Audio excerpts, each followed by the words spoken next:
Great. So really what we wanted to do today is to try to serve at the highest level to create some frameworks for you to understand how to rapidly grow your coaching business. Because my mission is to help entrepreneurs, coaches, consultants to create six-figure businesses. I actually want to have thousands of people who are able to live at a very abundant place doing work that they love. So, and again, I don't know if you guys are new coaches or consultants. And again, I want you guys, if you can just like stay to the end, well, actually about 25 minutes from right now, we're going to do hot seat coaching. We're actually going to help you exactly where you are, build the business that you want. So what that's going to look like is hop on, maybe start dropping some of your questions that you might have, write everything down, and we're going to work with you in about 28 minutes time from right now. Is that cool? Does anyone have any questions before we get started? Want to jump in? Okay, guys. Awesome. So what I want to just very quickly go back to talk about is how I actually built my process myself. Because what I found at the end of the day is there's all kinds of gurus out there, but if you're not able to actually talk to someone that's actually done it, to actually have like built it, it doesn't usually work so well. So I actually started in my background is originally a nonprofit. I was a rabbi. I absolutely loved doing impactful work. My biggest challenge though, was that I didn't know how exactly to like make money. I have 4 kids. I was super in debt and I couldn't do work that sucked, but I didn't know how to make money doing. So I really got like super stressed out. I was pretty depressed for quite a while. I jumped from job to job. Has anyone ever had situations like that where you're just like stuck? You don't really know what to do. It's like super difficult. So from that place, what I ended up doing was I ended up investing in a ton of different programs. I started going to like crazy learning mode. And what I did over what ended up being a fairly quick period of time is I went from like $50,000 in debt to building a business that did about $50,000 to $60,000 a month using absolutely no like all organic, right? Which means basically there's no paid ads, no website, no internet funnel stuff. And what I became obsessed with at that point was how do I help other people like myself basically cut out the middleman, which is college and all of like this other types of professional development. Again, just for me, like I have multiple degrees actually, but it didn't actually help me make money. So I was like, wait a minute, how do I actually build this up in the fastest way possible? And so as a result of that, I basically built out a specific system that if you run this system, you will have a very easy time building out a very successful coaching company. Again, literally by year number 2, I went from making about $25,000 a year in coaching to over $250,000. So again, I'm only saying that to say this works. I've run the system myself. And the more that you can start to create your coaching business like a business, the more successful you're going to be. I want to does anyone have any questions that we want to start with now, or should just keep rolling?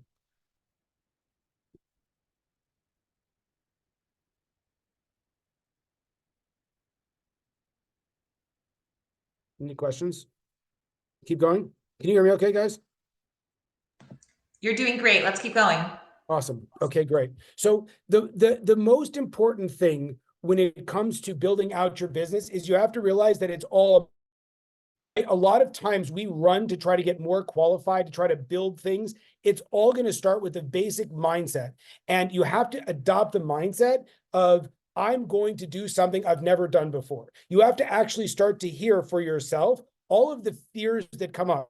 I've never met someone that wasn't qualified to build out a coaching business. I've met tons of people that are overqualified to build a coaching business and didn't have the mindset necessary to actually build out what they want. I'm not sure if any of you have that experience where you feel like, oh, I'm not ready yet. That's actually a mindset problem, right? Oh, it's too much money. I can't invest in myself. Or like, I'm too busy to start now. I'll start later. Things are all components of our mindset. So before we go into like actual strategy, what we have to realize is that whatever's actually stopping us is going to usually fall in the mindset category, because we've worked with people. One of our clients has 12 children. Someone else runs very large companies, right? We've worked with people with all kinds of crazy scenarios, but what we haven't done, but the people that are the most successful are the ones that realize you have to solve the actual problems just kind of like in your head. And that's kind of why we always start with a lot of mindset conversations before we actually jump into the strategy. Does that make sense? I don't know if anyone has any questions about that. They'd like Yeah, Jacob, I have a question. And this hopefully invites other questions. How long did it take you to go from to like, I've never asked you this on a webinar before, but to 50K from zero? It took, someone actually asked me that the other day as well. It was actually super interesting. To go from 0 to 50K took me a little under 12 months, but I didn't have the program that we built.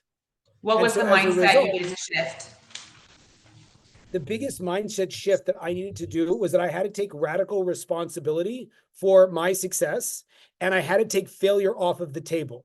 And so what that meant for me at that place was having the very difficult conversation with myself and my spouse that I was going to invest more money than we were like seriously broke. I mean, we knew each other back then. You know what it was like. And to really go all in on the business and just not allow myself the opportunity to fail, which again, in that process, once you make that shift that I have to take failure off of the table, you start being willing to do all of the things that you couldn't do before. It's, for me, it was, I was terrified to ask for money.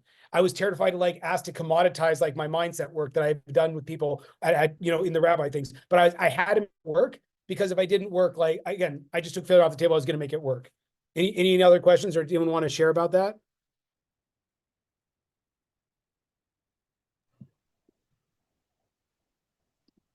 Keep going, but I guess just like one more. And again, I never asked questions, but since you're inviting it, what was the mindset shift you had to make to go from 50 to 100K a month?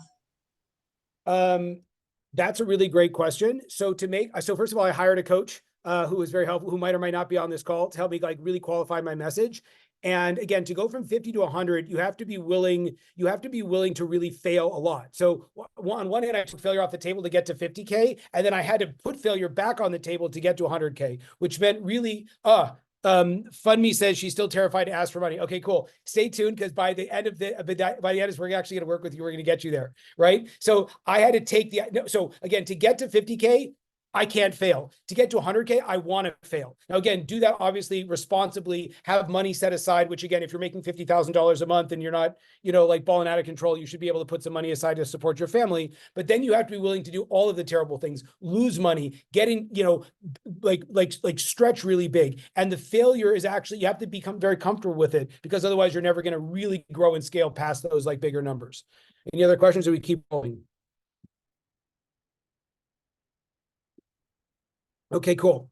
So I'm gonna jump in now, and I'm gonna say the following. There are 3 things you need in order to get to. Well, let me just reframe. The most important thing you need to do is to treat your coaching business like a business, which means 2 things. You need to actually be data driven, and you have to have clarity for where you want to go. Write that down. You have to be data driven, and you have to have clarity for where you want to go. What that means specifically is, a lot of times I'll ask people, how much money do you want to make? They'll have no idea. I'll ask people, you know, how much do you want to work? They'll have no idea, right? The way that we look at it is, well, how much do you want to make? So for us, we need a minimum viable product. So for like our benchmarks is, can you get to $10,000 a month in 8 weeks or less? That's the big thing that we put out with our clients, because we've seen it doesn't matter where you're coaching, what industry, whether it's business to business or business to consumer, if you aren't able to nail $10,000 a month in 8 weeks from launch, you probably are missing some very important things around growing your business. Again, lots of people like to kind of stand on the edge of the pool. As someone that jumped off a cliff yesterday and tried paragliding for the first time, like, you got to jump off the cliff and say, I'm going all in, and have to really treat this like a business. So that's number one. Have you been able to, and again, some of you are in this room now thinking to yourself, like, I've been trying this coaching thing for years in some cases, or months, or whatever it is, and I haven't hit $10,000 a month repeatedly, month over month. That's why you're here. That has to become your standard and your benchmark, and you're not willing to like try anything else until you actually get there. Any questions on that before we go to the second piece about being data driven? If you're in business for over 2 months and you're not close to 10K, something that has to be tweaked a little bit. Any questions on that before we go further? I have a question for the group, just by raise of hands. How many of you all know really talented coaches who are broke?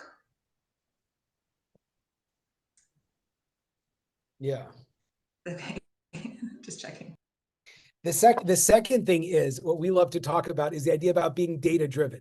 Data driven means, are you actually, and there's a gentleman here, and I told him I kind of use him as an example, but I'm not going to call him out, right?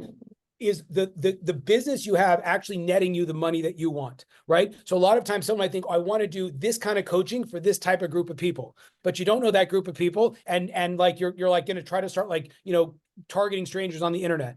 it's always the worst place to start. What you need to do is to say, okay, and I'm going to teach you this in these 3 steps that are coming up if you just keep your seatbelts on. What you need to say is what I'm doing actually making money. So again, how many of you guys have some idea that we talk about, like, how many of you guys have thought about like, who's my niche?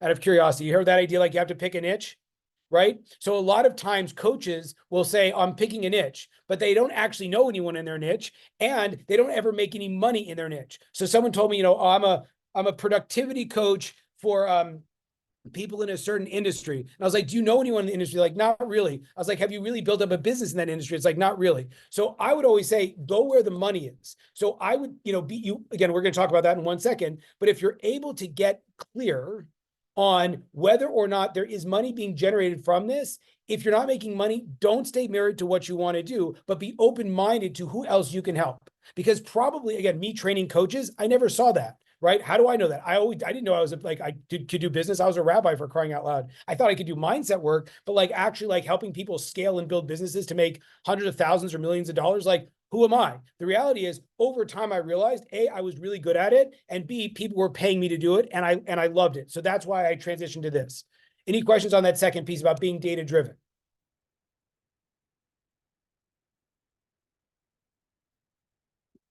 No? Okay, I'm going to keep going. Okay, so these are the 3 steps that you need to get launched. Are you guys ready? This is the part you want to write down. Number 1, you want to figure out the idea behind who can I help and what can I help with. This is the opposite of creating a niche, but rather the idea is what we like to call impact clarity, right? What am I looking for? Because at the end of the day, if you don't know who you can help and what you can help people with, you're going to get super overwhelmed, because more or less the world is your oyster. It's like this infinite thing, and you can't actually niche it down at all. So you're saying like, but you said don't niche. Easiest thing for us to do is to ask yourself, if you would get on a stage, right? I say, we have a beautiful group of people here, and I'm so happy you're here. Thank you for being here, right? Oh, I forgot one other thing I want to say at the beginning is, well, let me tease that out. Give me like a few more minutes. The idea is, right, if you would get on a stage, right, and you would talk for like 20 minutes, what would you say? Raise your hand if you have some idea. You don't have to tell me what it is, but like raise your hand if I like push up. Okay, good. If I would ask you, who would you be talking to? Do you have clarity around that as well? Now, again, you might have 1, 2, or 3 different answers. That's great. So maybe I talk about, doing your, I don't know, let's say sales strategies, and I'd be talking to a bunch of real estate people, right? That could be one option. Or it could be, I actually I did surfing lessons yesterday, and what I was really was the surfing instructor was giving me all kinds of insights that were incredibly relevant to building coaching businesses, all about how to step in, about not hanging on too tight to the board, and like to be able to try to find flow. And if you miss one wave, to go back to the other, and like getting out in the ocean. All of this stuff, incredibly relevant to building a business. If you want to build a business, you got to talk to people. If you want to build a business and you screw up, totally good. So go back and try it again. The next wave's coming. You fall off the board, get back on the board, right? So I'm like, what about if you gave mindset lessons to entrepreneurs, to business people? She's like, I never thought of that before, right? So it's so cool when you can sort of like take the different things that you're good at and to get on stage to talk. Impact clarity. Who am I talking to, and what am I helping people with? Number 2, which is super, super important, is value communication. Guys, this is the biggest thing. This is literally, wow, Emily's actually a stand-up comic. That's really cool, right? The thing that I absolutely loved about value communication is, Rachel, were you going to say something? I'm sorry to cut you off. No, we're good. Okay. So about value communication is, a lot of people, coaches, this is actually a true story that happened yesterday. Okay, you ready for this?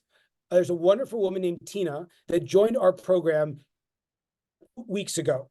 And Tina closed her first client for $7,500 a month for a 3-month commitment.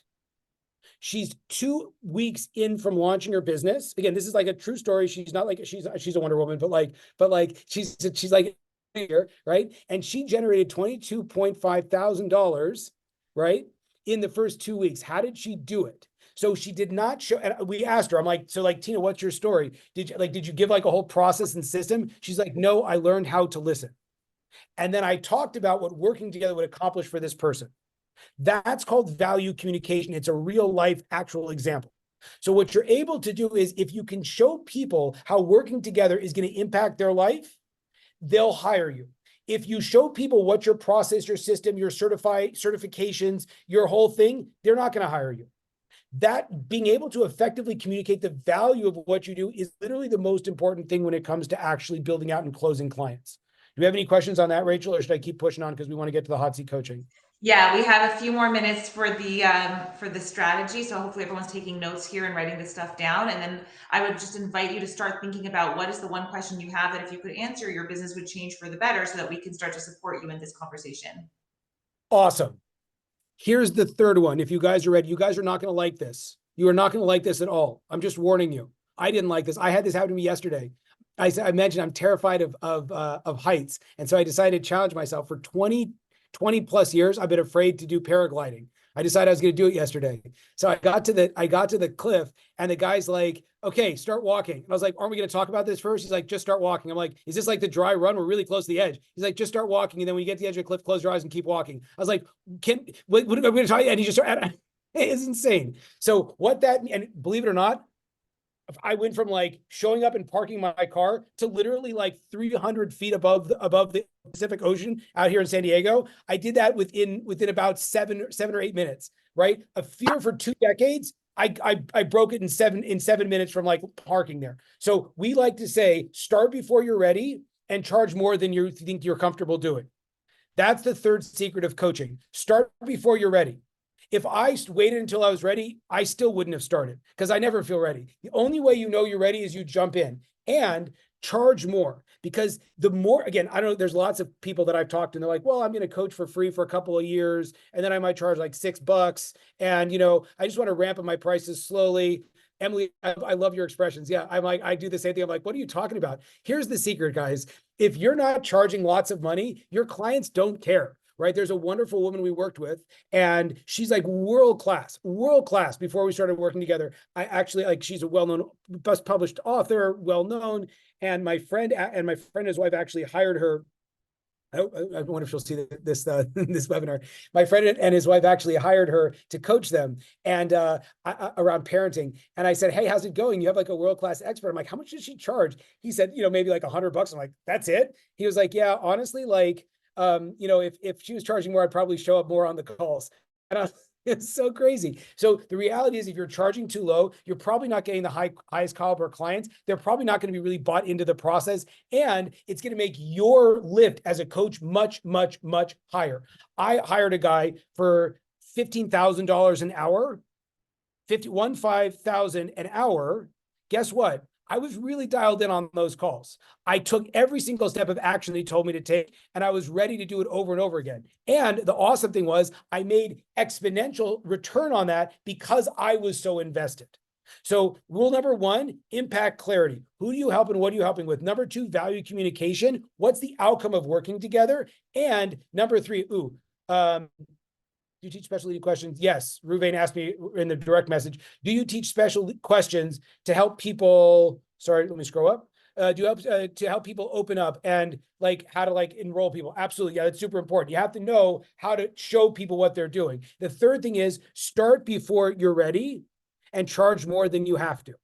If you're able to do that and then you function in all of the data-driven stuff we talked about, within 8 weeks, again, I'm giving this away for free, right? I want you to text me and call me and let me know what happens. Within 8 weeks, if you're not at 10K a month, something went fundamentally wrong, something broke, yeah? So I just very quickly, I want to say, in about 5 minutes, we're going to open up the room to Hot Seat Coaching. Rachel and I, which again, we charge people lots of money to do this, are going to work with you specifically to answer your questions on your business. Before we go there, I wanted to say two separate things. Number 1 is there's 2 types of people. There's the kind of people that say, I want to try this on my own. Literally, if you watch the recording of this, you wrote down good notes, this is the secret sauce. Like you can totally get there. I want to do it on my own. Now, will you get there?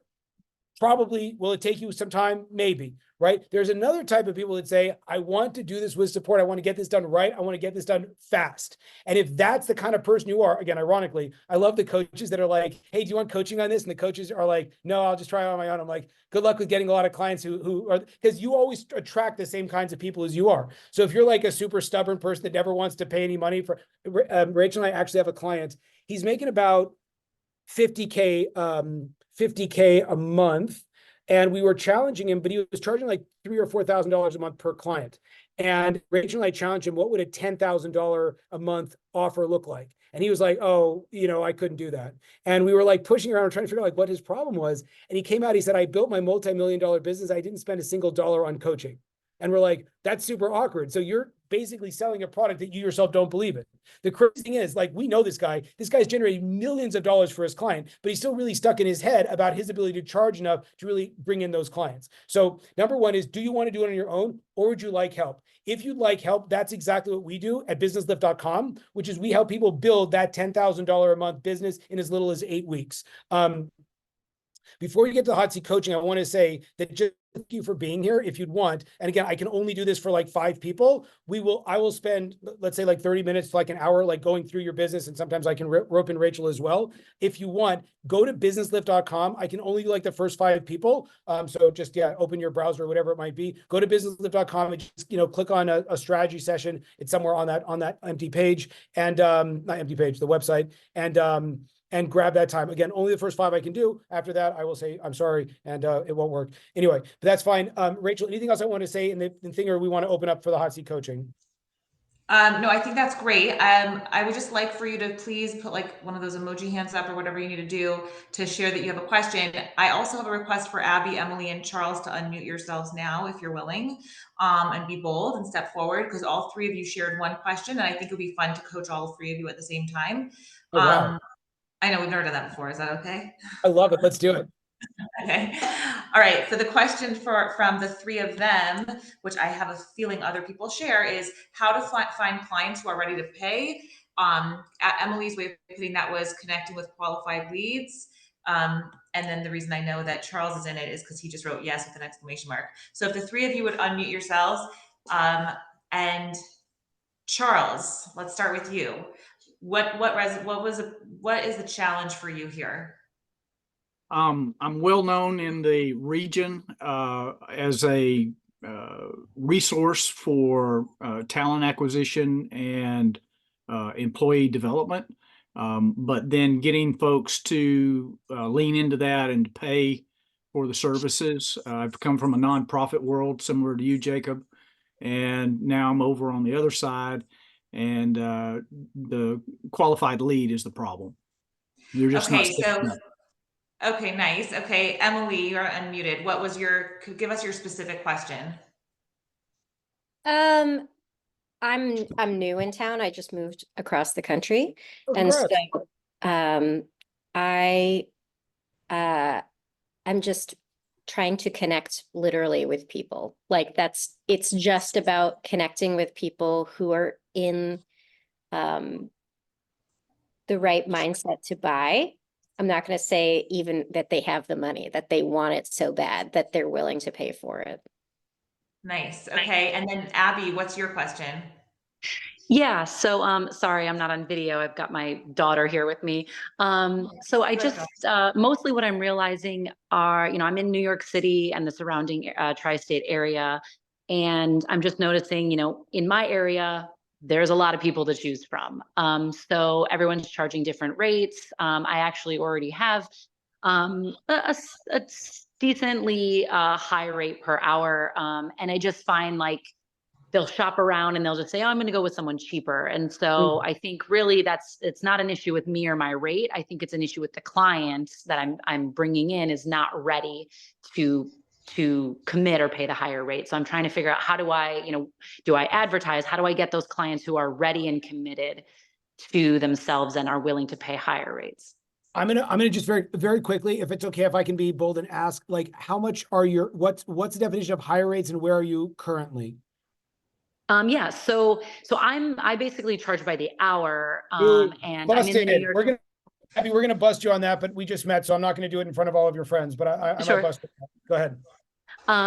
So charge by the hour, and I just do $250 Oh for my. about 45 minutes is what the hour is. Cause then I leave a little bit of time for like note taking and providing resources.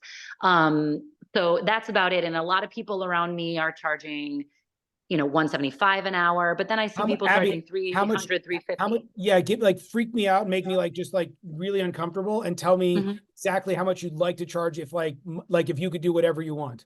Forget about the market. Yeah. How much do you want to charge? I'd want to charge closer to 350 probably per hour. I don't really do packages or like monthly rates. I tend to do hourly. I'd prefer to be up at like a 350 per hour. I'm gonna do this. This is super awkward, guys. I'm dropping my specific booking link right in the chat. Abby, can you click on that and book a time real quick with me, because I think that I want to talk to you about that. Everyone else, again, I'll whatever. I'll do. It'll be and already you got 4 in. So again, if you're thinking about doing it, click that link and grab it. All right. So Rachel, what are you? I have something here. So can we reiterate the questions, because we have 3 Yeah. specific. So Charles was talking about going from a nonprofit environment to being able to monetize his services. Emily is talking about how she just moved and she's just trying to connect with people who are in the mindset to actually buy. And Abby from NYC is talking about how she's comfortable with her hourly high rate, but her clients seem to be shopping around, so they're not necessarily able to be all in with her, and she's not needs to be in front of the right people. So I want to share 3 ideas, but they're simple. And then Abby, Charles, Emily, and anyone else who's struggling with this could also jump in. But I'd love to hear what's the insight that you got for yourself from these 3 ideas. And then obviously if Jacob wants to jump in, he's the expert. Guys, if I could, I'm really sorry to do this. I've seen people, Rachel gives ideas that are someone's a little bit unmuted. Rachel gives ideas that seemingly sound like simple. The people that have been able to implement those ideas have gone on to like 5 and 10x their business, I being one of them. And so I highly recommend, even if you might think you know this before or you've heard this before, write it down, because you're probably not doing it. Again, Rachel's like pretty humble, so she won't like say it like that. So I'll say it for her. This stuff that's going to come now, I don't know what it's going to be. I've seen it literally transform people, myself included. Okay, thanks, Jacob. Wow. So first of all, I want us to think about need over niche, which basically means picture yourself on a sunny day at a beach, and I come in with the most gorgeous umbrella to sell you. Raise your hand if you're going to buy my umbrella. Probably not. The thing that is going to actually allow me to create a product that you're going to want to buy is by me understanding what is your need, which means I would actually have to look at you, study you, and ask you what is it that you would love to have and what's getting in your way of having that thing. And I can't offer you a product until I understand your need. That's point number 1. Point number 2 is understand the value of your offer. What that means is that I am so full of conviction, like Jacob right now today in this program, he like we have a client, are we allowed to say his name? The guy that recently got like made 400,000? You can use his first name, because he's like, don't, yeah, you can use his Fine. first So we have this guy Menashe who joined the program a few months ago. He's been the top, like one of our top earners. He's made several $100,000 from the program. There have been people who, sorry, Jacob, if he's going to kill me for saying this, but like there are people who don't make anywhere near that kind of money from the program. No, don't tell anybody that. No, that's not up there. No, this conversation. What's the difference between Menashe and the people that don't do it? And the answer is that if we are really full of conviction, that we see the value of what we're offering and take action to offer it, to find and listen to the needs of the people, we're going to be able to see the results. Oh, okay. And then last point I want to say, and this is for all 3 of you, but I am thinking of you, Charles, is very much an identity shift from a place of, because I'm also from the nonprofit environment, but I think that this is true for everybody, including in a world where you're having high rate for hourly. But the idea is if you go from a place of my identity is I'm someone who serves community to a place of I'm actually the CEO of my business. I'm going to create a lot of impact for you in your world. So for example, Abby, who's charging hourly, she's charging for her time as opposed to a product. Like, what can I offer you as a result of our work together? And if I get aligned with this new identity, I am running a business and it's a helping people business. Now I want to see the impact I'm going to make in the world in my bank account. And I'm going to draw the highest level of commitment out from you. So you're going to spend the money, meaning Jacob doesn't want you in the program if you're not going to be willing to invest your time and energy, let alone money, because that draws out your highest commitment, your highest ability to take action. So now I'm able to create the most successful version of my client and be able to reach my goals in my business. So the three things I said was really find out what the need is over your niche, create a product or result for your client where you're really deeply understanding the value. And the third one was around identity. Who are you? You are the one who's taking radical responsibility in your business, where you want to see that the impact you make in helping people is going to align with the impact you want to have in your bank account. Before you, I love that. And Rachel, if I could, before we ask Charles and Emily and Abby, this is actually really cool. And I'm really glad that we did this. Before we ask them what their feedback is, I want to provide the feedback just kind of to answer what I'm hearing. And I'm going to screw it up probably, but that's okay, because sometimes you have to take a risk. So what I'm hearing, Emily, okay, Charles, it sounds like what people are not hearing from you strongly is the value of the offer. And if the value of the offer is not something they want, usually it's going to go back to you're talking to the wrong types of people, which will lead you to Emily's conundrum, which is who are the right people to talk to? And again, Reuven was asking a great question about, like, can you start from zero? I want everyone to start from zero. In fact, if you come and work with us, I say any money you're making. We've had someone come to me. Actually, I'm meeting with him on Tuesday, and he's like, "Well, Jake, I'm already at $20,000 a month. Like, what do I need you for?" I'm like, $20,000 a month for how many hours of work? He's like, "Well, I work about 50 hours a week." I'm like, "I want $20,000 a month from under 10 hours a week of work," because he was still billing by the hour. He had kind of like flipped the system by just decided to work all the time. And I'm like, that's not cool. Nobody wants that. So he was like, okay. So I said, here's the deal. Keep your current business, keep your 20K a month. I want to generate, again, Reuven, to answer your question, I want to only start zero. Like, we're starting this business from the ground up, as if your 20 grand doesn't exist per month. How do you go from that zero, Emily, and then Charles, if he can't get the right kinds of people, is you have to learn how to clear, like Rachel said, identify the need. You have to get better at getting people to talk to you about what they want, because I've seen people literally, and again, I didn't know about this, and that's why I was able to do it. I had someone pay me $5,000 a month to help them on their marriage, and they could barely pay rent. I didn't know that because this person talked a really big game. And then after she had already paid me, she was like, by the way, we're not going to make rent this month, so da-da-da-da-da. What? But I was able to charge high ticket to someone that more or less didn't have any money, right? And then again, going back to Abby, it sounds like a lot of times, especially if you're comparing yourself to the other coaches, you're going to have fear around charging. Again, Abby, if you said $375, I think you'd be probably charging between $750 to $1,000 an hour. That's just what I've seen. We usually massively undervalue what we could do. So if you're not finding that you have an easy time charging $1,000 an hour, it's probably because the people you're talking to, you don't actually believe or are able to articulate why they have to invest with you. Okay, I'm going to be quiet now and let everyone run. Okay, Emily, if you had to share, thank you, Jacob, in one sentence, the insight that you take from all this, what would it be for your business?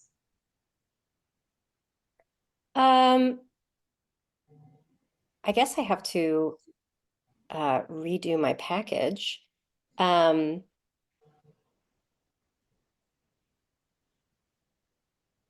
That's good. Tell me why you're redoing your package. Well, what I offer is extremely high value. I help people attract love, and I'm successful at it. Many people have fallen in love from working with me. People who have been divorced or single for a long time. So people are so excited for this call. Emily, you're going to have to drop your website or your contact info so people can follow up with you. Anyone that's like, oh man, that'd be nice. Keep going. Exactly. So I think that I've been trying to meet people where they're at. Some people really want it, but also a philosophy I have is that, you shouldn't actually be getting into a relationship if you're not financially swinging for the fences at this point. So yeah, I just need to connect with people who are single and have the cash to pay it and really want to be in a relationship and a partnership. Love it. Charles, and thank you, Emily. In one sentence, what is an insight that you take away from this conversation so far?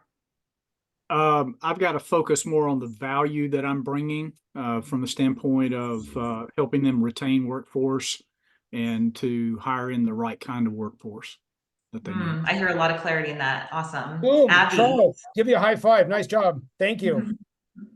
Abby, if you'll unmute yourself, what's the insight that you took away from this conversation so far? Yeah, I mean, I think, since the beginning, you said, don't be afraid to ask for money. I think that really resonates with what I've struggled with for a long time. So whether it's asking for money in other ways or spending the money in hopes to make it later, or, charging a higher amount, I think all of those resonate with me as like something I'd like to focus on. Love it. Love it. Adina, will you unmute yourself? You have a question? How much do you invest in your business? Do you go into debt? And if yes, how much? Adina, are you Oh my there? gosh, I'm having a great time. And then Okay. Jeremy, I answered your question, but I want you to think about the question underneath the question. Ask me as well. Go ahead, Adina, we're ready. Adina, in your language, I know you wrote it out, but can you ask it again? Yeah, sure. Like the question is, because I know you said failure, you take failure off the table, right? Mhm. So there's a lot of things out there that obviously you could do to promote your business or market or, like hire a coach, let's say, right? But when you're starting out at zero and, maybe you got some savings put away, but it's minimal. So do you literally just wipe out your savings doing things to try to promote your business without actually having any revenue coming in yet? And if yes, how much, like, how do you draw that line financially between, okay, I'm going to invest, how much am I willing to invest in my business? I'm muting myself because Jacob's like chomping at the bit to I'm answer this literally question. so excited about this question, Adina. Thank you so much. So you're currently starting, can you just quick background on you? So you're starting your business from scratch. Is that the case? Yeah, I'm like software consulting. Okay. And I just recently went solo and I have a lot of good ideas. I'm actually a background in finance, so that's why I'm very financially oriented. And I have a lot of like great ideas of how to promote my product and market and sell and all these things. But then it's always a question to me, well, do I literally take money that I don't currently have to invest in it? And if yes, like how do I answer that to myself? How do I, make those decisions as to what's worth it, what's not? I'm going to break another one of my rules. Rachel like always gets upset at me because I break all my rules. I'm putting my link again in there. I'm going to give you one also. If you didn't sign up, I'll do another one. No. Yeah, yeah, sorry. Just grab that link there because I want to like strategize like much more in depth, but here's what I'm going to tell you high level. Are you ready? Yeah. Let me just Okay. grab the link. Okay. Yeah, okay. I'll wait. You ready? I'm super fired up about this. And again, for Jeremy and anyone wondering about like B2B versus that, for those who are new, business to business, like something like Adina's talking about, like software and finance, like where it's not like, again, like Emily would be like classic B2C, which is like she's a business that's helping individuals find love. Adina would probably be more efficient with software, maybe make more money, something like that. That'd be what we would call B2B. I just to clarify that in terms of like the vocabulary. So Adina, the most important, okay, there's a company called Sequoia Capital. They basically funded all of the big startups in Silicon Valley, the Facebooks, the Ubers, all these guys, they were like epic. So the head of that company, who has since passed away, said the number one rule of business is don't run out of money. Okay. If you run out of money, you're stuck. And if you have money, you can keep playing the game. So 99.9%, and I don't want to say, yeah, I would say fundraising coaching to nonprofit, I would call it a business, even though like it's, yeah, I usually think about B2C being like mindset coaching for individuals, love coaching, marriage coaching, health in some cases. Now you can always take it and like blow it up to like a whole company or a group of people, but in general, that's what we're talking about B2C. B2B is like, yeah, stuff that helps businesses. So, Adina, here's the idea. 99.9% of coaches, when they start, think they have a marketing problem. What that means is people don't know me. I need to invest money. Do I get a Facebook funnel? Do I get a web? Like how do I, again, that's called marketing. What they don't actually have, Adina, is a product. If you don't have a product, then you shouldn't be marketing. If you need, the first step is always start with the product. So because I came from like being super broke, I knew I could not, again, like I have 4 kids to feed. Like I couldn't take, and no one was like backing us up. So like I had to make it work. So first and foremost, I focused on cash flow. Okay. So Adina, I would not spend any money on anything other than what's the minimum viable product that will put money in your account right now. Okay. So a lot of times, especially people who go B2B will have this incredibly complex strategy, but at the end of that, they're like, it's going to take me 25, years to executive team. We actually had, it's so fascinating, Rachel. I remember there's a guy, Matt, that we worked with, and he was like, I want to have Disney as my client. I want to have like all of these like huge, like Fortune 100 companies. And we're like, Matt, you're not making any money. He's like, but I got to help with the strategy. He had this really cool thing with helping like veterans hire, like companies hire veterans, whatever. He was a veteran, like a hero. And I'm like, Matt, here's the deal. Start talking to, I was like, Matt, do you know any, like, who do you actually know? Because he didn't know anyone in Disney who was going to hire him, but he was like trying to get in the door. Right. And we were like, Matt, do you know anyone that's a small business? He's like, what's a small business? I'm like, a plumber. He's like, oh, my buddy's a plumber. I'm like, does your buddy want to grow? He's like, yeah, he's always complaining, can't find the right people. I'm like, do you know any veterans that would want to learn how to become plumbers? And he was like, yes. I'm like, go to your buddy, right? He was able to turn a tremendous profit because he started getting cash flow super quickly. Does that make sense, Adina? Once the cash flow was in, he used the cash flow to pay for all the subsequent marketing. So you don't have a marketing problem. You should not go in the hole for marketing because you don't yet have a product. That's why for me, I focus on cash flow first. Once you're making 10, 20, 30, $50,000 a month, then we say, let's allocate money to marketing.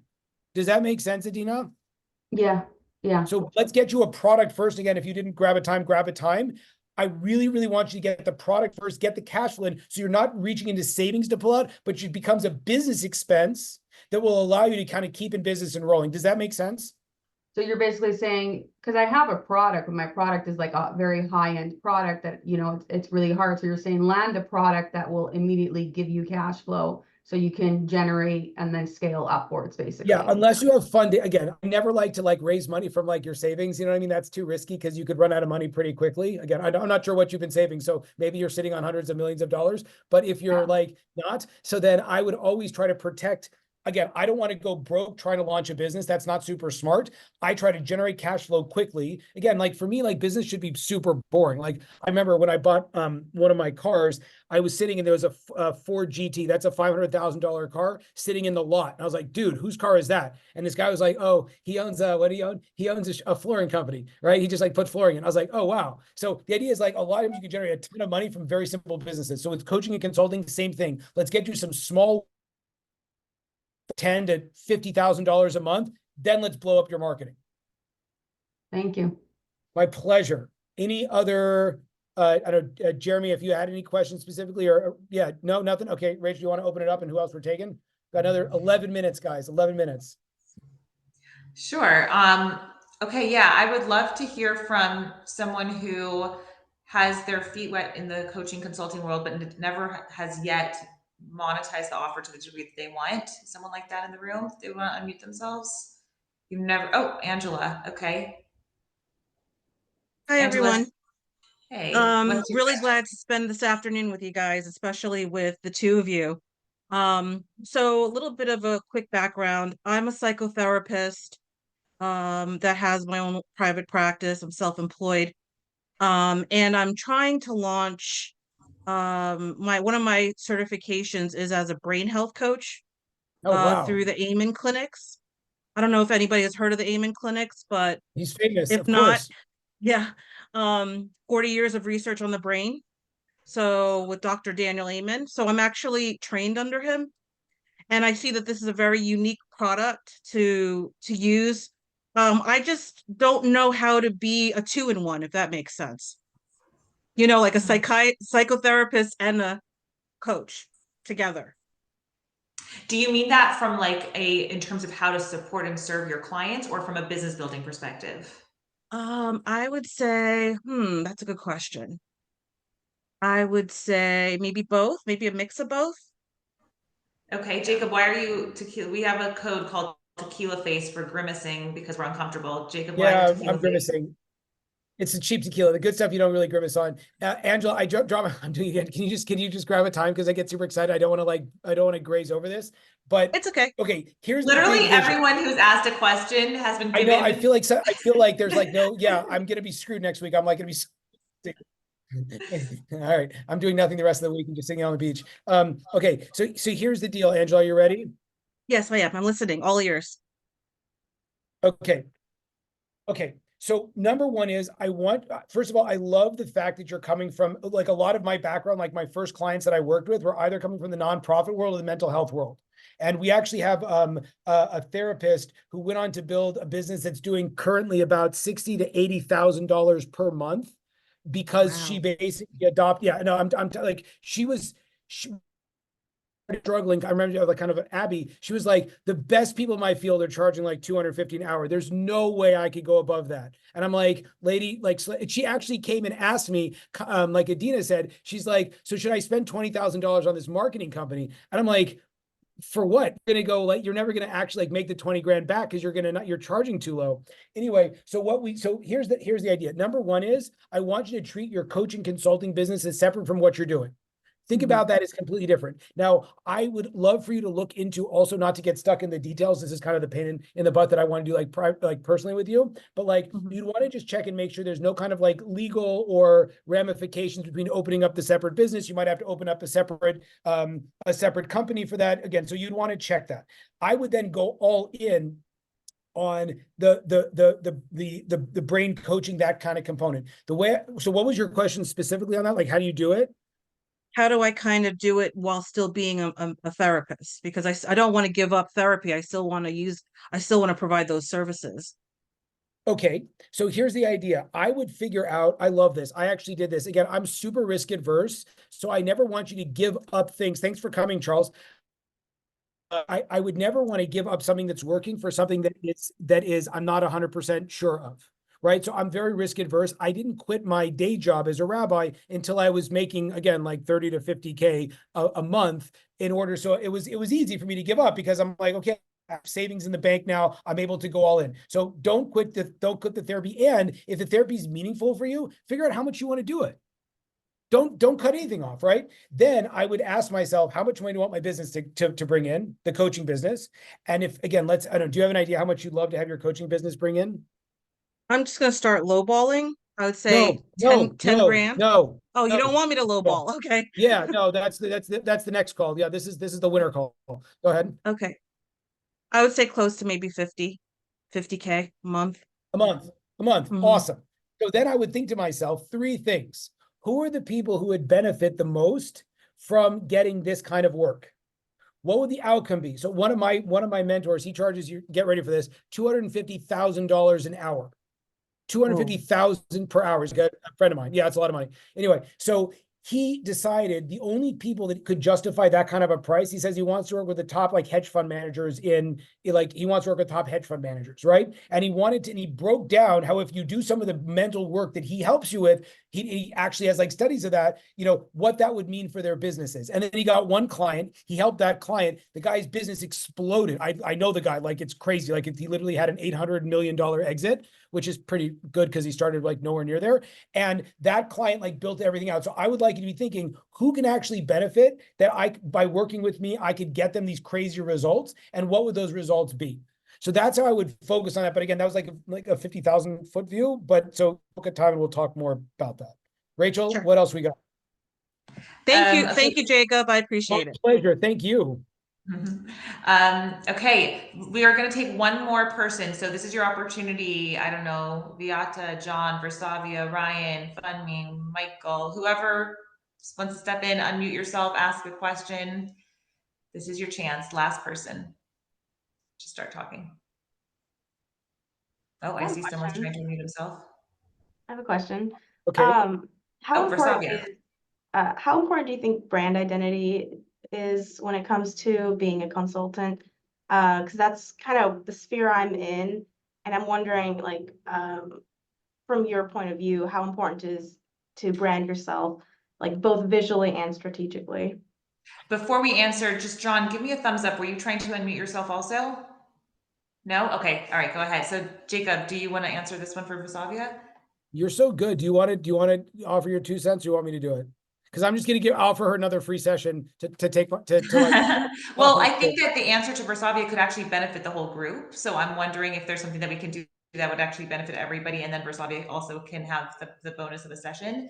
Versavia, if I have you right, when you talk about brand identity, are you coming from like a kind of high level marketing perspective, or are you coming from a place of, like Abby was talking about, like distinguishing yourself from the rest of your industry when you're in conversation with a prospect? Kind of both, but mainly the latter, distinguishing yourself visually so people identify you right away, and kind of elevating yourself above the competition because you have a very strong identity and people can recognize that right away. Yeah, I mean, it's a great question. I'm going to share my experience, and I'm sure Jacob will as well, which is that I've met a lot of coaches with the most fantastic websites and marketing, branding, aesthetic, and they're not making money. And I've also met people who don't even have a website to piece together, and they're incredibly successful in terms of their client impact and financially. So to me, much more important than having the bells and whistles of like the outer shell of what looks like brand identity is the inner understanding that you know exactly who you are as a consultant or coach. You know exactly what you bring to the table, and you're able to communicate in meaningful language for your client, how you can help them. There's two questions I sometimes bring this up, that Jacob reminds me of on a prospecting call. Your prospect has two questions. Does she understand me, and can she help me? If you can somehow in the conversation with this prospect be able to clarify that you deeply understand your client, you know that you're a master of their pain points and their problems, and so you have the perfect solution for it, and you can use meaningful language to the point that they're going to say, how did she get in my head? That to me is the true essence of brand identity. And if it comes from and if the rapport and the conversation is so strong that they can say, wow, Versavia has the chops to help me, now this person is yours, because now you have the magic bullet solution to what they've been struggling with the most. Does that answer you? And then I'm sure Jacob has something. Yeah, definitely. I think you kind of hit the nail on the head because that's kind of why I decided to pivot my business. I used to do just brand identity, but there was definitely a huge missing piece there with strategy. So now I heavily focus first on the strategy, figuring out the target market, who you're actually selling to, like, what Jacob said in the beginning, like what problem you're solving. I guide them through that. And then the brand identity is like pulling from that strategy. So no, I think you're exactly right. Perfect. Jacob, what do you got? Anything for Versavia? I would just ask if there's something out of curiosity for you, Versavia, that's how you say it? Versavia or V, if that's easier. I also go with that. I'm good. I'll try. Out of curiosity, what do you think would make the biggest jump in your business? Like if you how much money would you want to be making, and like what would that, just give me a quick vision of that. So I initially so I'm like on a tiered system because I want to first hit my first milestone before like saying $1 million, I think by the end of 2 months, I'm estimating that I'm gonna hit 8K a month because I'm like slowly increasing my prices. Can I freak you out? Can I freak you out? Yes, please go ahead. Is that okay? Yeah. Wait, hang on. Okay.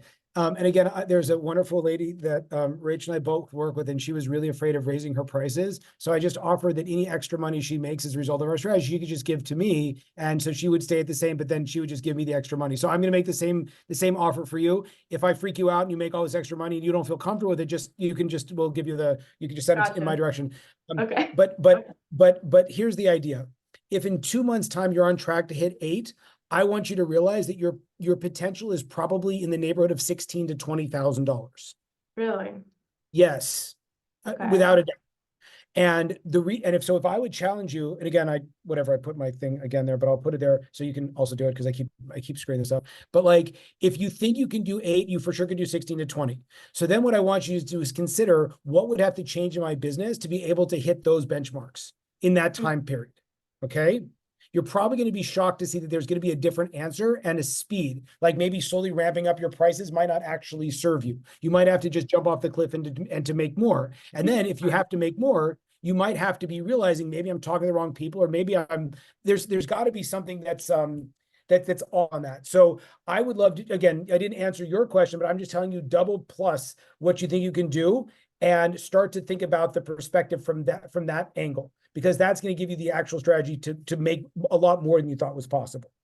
Makes Mhm. sense? Like, again, you have a business, you'll be successful. Let's try to double the desired outcome. It's going to change. And again, like seriously, like I'm not kidding. Like take that time and just like grab it with me, because I think it'd be very, very easy for us to help you get there.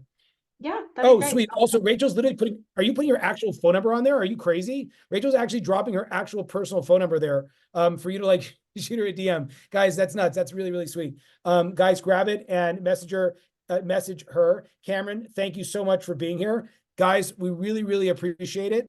Go out and make some money. And if we can help you, let us know. Thank you so much.